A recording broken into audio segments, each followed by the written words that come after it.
শাহজালালের মাজার ভাঙ্গার জন্য আমার এক ভাই 4 কোটি টাকা ঘোষণা করে কেন? এখানে প্রত্যেক দিন স্লোগান হচ্ছে, এইটা চাই না, ওইটা চাই না, মারামারি, শাহবাগ, পলাশবাড়ি। সেই পলাশবাড়িতে দেখা যাচ্ছে 81 ফুট রাম মন্দির হচ্ছে, আর প্রত্যেক দিন মিছিল হচ্ছে।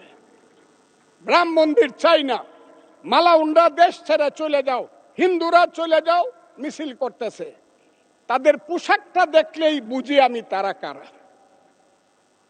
সেই পোশাকি লোকজনের সংখ্যা এখন বেড়ে গেছে, এমন বাড়ছে যে তারা পৃথিবীর কোনো সভ্যতা, সংস্কৃতি, কোনো কিছু শুনতে চায় না, কোনো কথা শুনতে চায় না। ধর্মকে নিয়ে শুধু ব্যবসা করতে চায়, তারা হলো ধর্ম ব্যবসায়ী।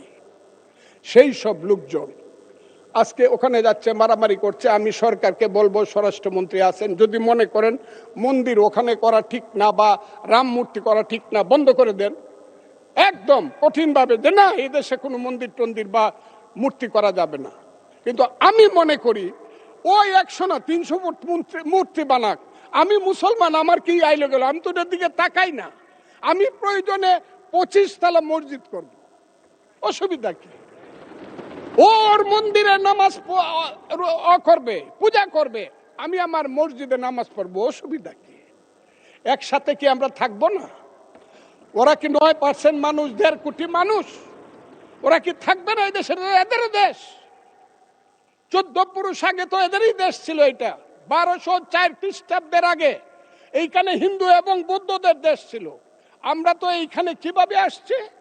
আমরা আসছি হযরত খাজা মাইনুদ্দিন চিশতি রহমাতুল্লাহ আলাইহি, খাজা নিজামুদ্দিন বখতিয়ার খাকি, হযরত শাহজালাল, শাহপরান, গেসুতারাজ, ওই চট্টগ্রামের বাইজিদ বুস্তামি, ওই বাগেরহাটের খান জাহান আলী থেকে ধরে ওলিয়া উলিয়া গাউস কুতুব দরবেশেরাই তো এই দেশে বলছে আইছে, শোনো হে মানুষ ভাই, সবার উপরে মানুষ সত্য, তার উপরে নাই, তার নাম হইল সুফিবাদ।